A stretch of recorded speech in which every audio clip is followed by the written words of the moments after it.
나의 아늑한 골방에 들어서면 왠지 기도하고 싶어지는 것 같아요. 안녕하세요. 골방 라디오의 김수현입니다. 골방 프렌드 11차에 나오신 여러분 환영해요. 오늘도 먼저 소중한 한 지체 사연을 여러분과 함께 나누어 볼게요. 골방 프렌즈 여러분 안녕하세요. 저는 서강대학교 심리학과 20학번 조신영이라고 합니다.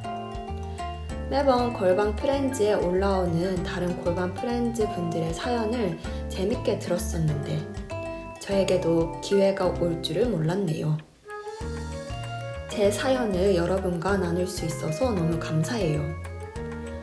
종강했다는 소식이 이곳저곳에서 들려오는데 저희 학교는 기말고사를 조금 늦게 시작해서 지금 한참 정신없이 공부하고 있어요. 이 사연을 쓰고 있는 지금을 기준으로 저는 시험이 아직 5개가 남았답니다.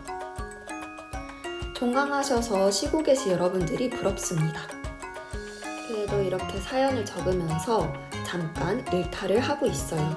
하하, 빨리 쓰고 공부해야지. 저는 종강 한 주 뒤에 찾아올 전국 여름 수양회가 많이 기대돼요. 올해도 코로나 시국에 계속해서 온라인으로 하는 수양회가 되었지만 전국 단위로 수양회 조가 짜여지는 수양회를 한다고 하니 더 기대되는 것 같아요. 신촌이 아닌 다른 곳에서 우리처럼 예배드리고 공부하고 열심히 사역을 감당하고 있는 전국의 동역자들을 만나고 교제할 수 있다는 것은 정말 큰 축복이고 기쁨인 것 같아요. 저는 개인적으로 전국 여름 수양회를 4년 만에 참석해요. 2017년 제가 에티오피아로 유학을 떠나기 바로 직전에 여름 수양회에 갔었어요. 그때 이번이 나의 처음이자 마지막 ESF 여름 수양회구나 하며 아쉬워했던 기억이 나요. 에티오피아 가서도 여름 수양회 기간만 되면 못 가서 마음이 뒤숭숭해져서 공부에 집중하지 못하고 그랬어요. 그런데 4년이 지난 지금 다시 여름 수양회를 가네요. 사람 일은 정말 알 수 없는 건가 봐요. 저는 이번 수양회 너무 기대되는데 여러분도 그러시죠? 히히. 모든 분들이 그런 마음으로 이 시간에 오셔서 골방 프렌즈 기도회에 참여하고 계시리라 믿어요. 이제 골방 프렌즈도 한 주밖에 남지 않았는데 우리 마지막까지 화이팅해요. 네, 오늘은 서강대 2학년 조신현 친구의 사연이었습니다. 모르시는 분을 위해 소개하자면 신영이는 원래 17학번이었고 에티오피아에서 공부를 하다 한국으로 들어왔어요. 서대문 ESF 동역자로서 에티오피아 대학에 파송받은 것이었는데 그곳에서 정말 열심히 공부하고 사역하고 있던 신영이의 소식을 들었던 기억이 나네요. 신영이 아직 5개나 시험이 남았다니 수양회를 소망하는 뜨거운 마음으로 화이팅입니다. 오늘 말씀은 요한일서 4장 13절에서 21절입니다. 그의 성령을 우리에게 주심으로 우리가 그 안에 거하고 그가 우리 안에 거하는 줄을 아느니라. 아버지가 아들을 세상의 구주로 보내신 것을 우리가 보았고 또 증언하노니 누구든지 예수를 하나님의 아들이라 시인하면 하나님이 그의 안에 거하시고 그도 하나님 안에 거하느니라. 하나님이 우리를 사랑하시는 사랑을 우리가 알고 믿노니 하나님은 사랑이시라. 사랑 안에 거하는 자는 하나님 안에 거하고 하나님도 그 안에 거하시느니라. 이로써 사랑이 우리에게 온전히 이루어진 것은 우리로 심판날에 담대함을 가지게 하려 함이니 주께서 그러하심과 같이 우리도 이 세상에서 그러하니라. 사랑 안에 두려움이 없고 온전한 사랑이 두려움을 내쫓나니 두려움에는 형벌이 있음이라. 두려워하는 자는 사랑 안에 온전히 이루지 못하였느니라. 우리가 사랑함은 그가 먼저 우리를 사랑하셨음이라.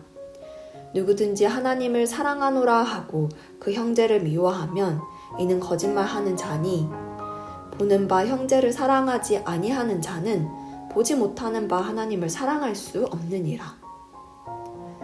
우리가 이 계명을 주께 받았나니 하나님을 사랑하는 자는 또한 그 형제를 사랑할지니라. 아멘. 수요일 말씀에서는 해몽님이 하나님의 고차원적인 사랑에 대해 전해주셨는데요. 오늘도 하나님의 실질적인 사랑에 대해 나누어 보고자 해요. 나는 내 아내, 너는 내 아내. 시작합니다. 여러분, 아담이 하와를 처음 보고 했던 말이 무엇이었는지 아시나요? 내 뼈 중에 뼈요, 내 살 중에 살이라 였어요. 하와를 본 아담의 내면 세계에 어떤 움직임이 있었기에 이런 고백이 나왔을까요? 아담이 하와를 봤을 때 하와의 주변에 반짝이는 빛이라도 보았을까요? 아담은 하와를 또 한 명의 나와 같은 존재라고 고백합니다. 우리가 누군가를 사랑하게 되면 그 사람을 더 알고 싶어지는 것 같아요. 그 사람이 어떤 사람이고 어떤 생각을 하고 어떤 감정을 느끼는지 실시간으로 알고 싶어요. 내 자신과 같이 그 사람이 소중해지고 지켜주고 싶고 그 사람의 미래가 잘 되길 바라죠. 그리고 무엇보다 내가 얼마나 그 사람을 아끼고 사랑하는지 알기를 바라요. 그렇게 사랑은 마치 너가 나하고 내가 너 같은 특별한 관계를 맺도록 합니다. 사람에게 이런 깊은 사랑을 느끼도록 하신 분은 하나님이십니다. 분명 이 사랑이 하나님의 성품의 일부이기 때문이겠죠? 우리의 하나님은 묵묵히 인내하기만 하는 분이 아니십니다. 성경에서 말하는 하나님은 사랑을 위해 질투하고 분노하시는 인격적인 하나님입니다. 하나님께서도 깊이 사랑하는 사람을 더 잘 알고 싶고 지켜주고 싶고 무엇보다 하나님의 사랑을 알아주길 바라시는 것 같아요. 그래서 하나님은 아예 우리 안에 내주하시면서 우리와 사랑을 나누기로 하셨습니다. 13절 말씀, 그의 성령을 우리에게 주심으로 우리가 그 안에 거하고 그가 우리 안에 거하는 줄 아느니라. 아멘. 여기서 요한은 거하고와 아느니라는 단어를 현재 시제로 사용하는데요. 우리가 하나님의 사랑을 한 번 경험하는 것이 아니고 지속적으로 그 사랑을 확신하게 하셨음을 언급하고 있습니다. 사실 하나님의 고상한 사랑을 우리가 다 이해하는 데는 한계가 있다고 생각해요. 아무리 깊이 사랑하는 사람을 위해서라도 죽음을 앞에 두고선 선뜻 희생하긴 쉽지 않잖아요? 아담도 하와를 만났을 때는 그녀가 빛나 보이고 내 뼈 중에 뼈요, 내 살 중에 살이라 같은 로맨틱한 고백을 했는데 실제 두려움 앞에서는 너무나도 쉽게 하와에게 모든 책임을 전가하는 모습을 볼 수 있어요. 어린아이와 같은 사랑밖에 모르는 우리가 어떻게 하나님의 고차원적인 사랑을 이해할 수 있을까요? 알 수가 없습니다. 그래서 하나님은 좋은 선생이신 성령님이 직접 우리 안에 거하게 하셨습니다. 그리고 우리가 예수님을 믿고 순종하는 삶 가운데 조금씩 하나님의 사랑을 배울 수 있게 하십니다.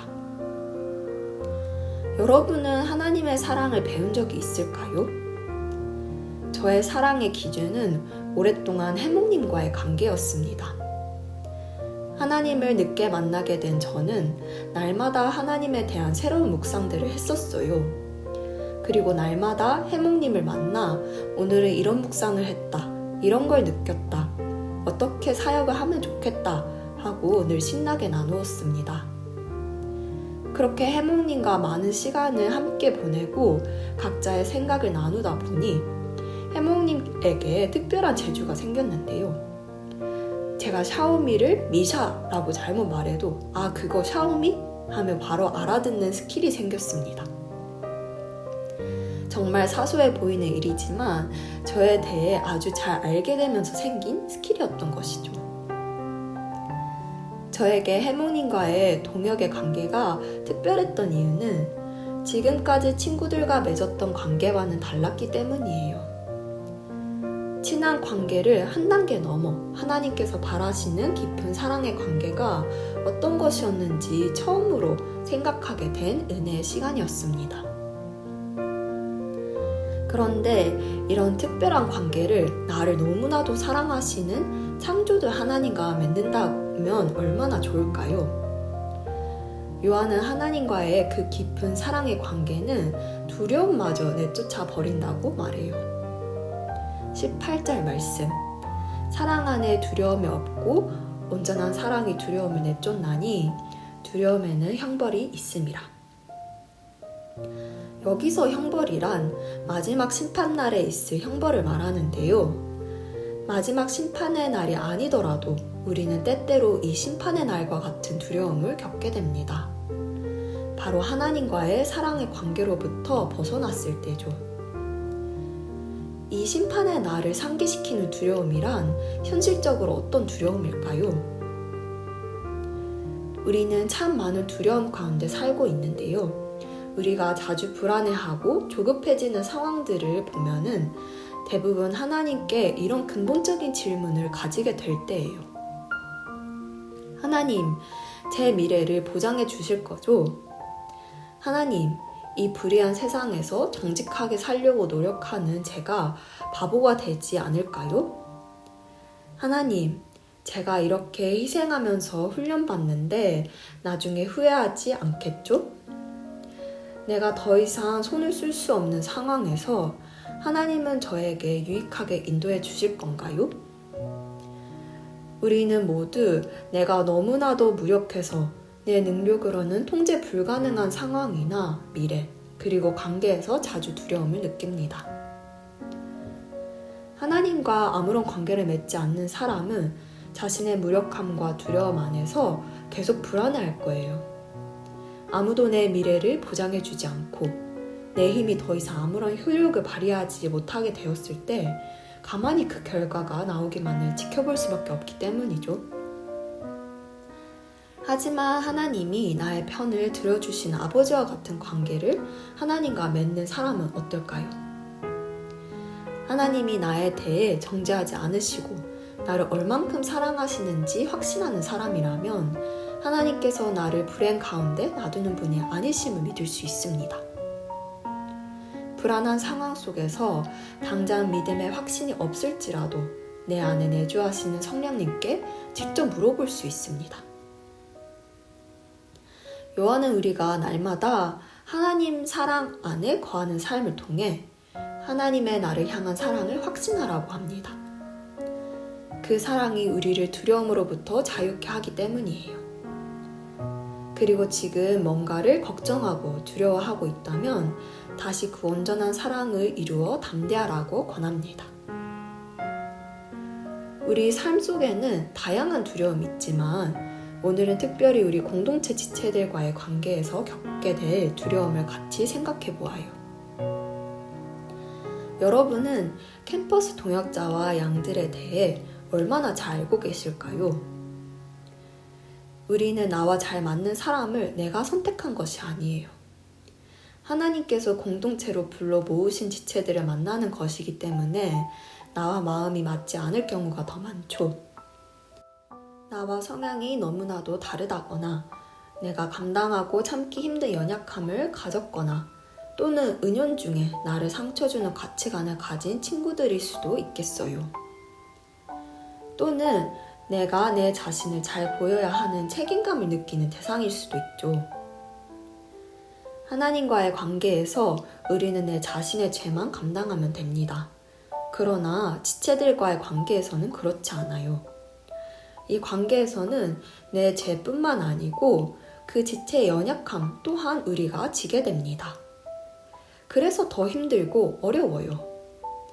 하지만 동역자와 양들의 연약함을 함께 짊어지는 것은 마치 예수님께서 우리의 죄를 지기 위해 십자가를 지신 것과 같아요. 내 죄에 더하여 그 지체의 연약함마저 지는 것은 예수님을 사랑하는 것이고 또 형제를 사랑하는 것입니다. 이것이 요한이 말한 온전한 사랑의 완성인 것입니다. 친구들과 겪게 되는 관계의 실패나 관계의 어려움은 점점 두려움으로 변해가요. 이럴 때 오늘 말씀처럼 하나님의 의리를 향한 두려움을 쫓아내는 사랑으로 담대합시다.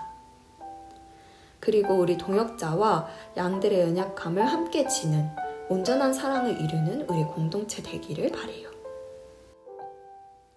이제 오늘 말씀을 가지고 함께 기도합시다.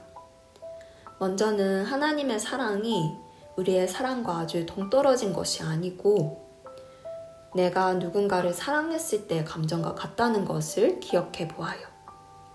그리고 그 사랑보다 더 고차원적인 사랑으로 우리를 뜨겁게 사랑하시는 하나님을 상상해 봅시다. 다음으로 특별히 고민이 있거나 어려움이 있는 관계를 떠올려 보아요.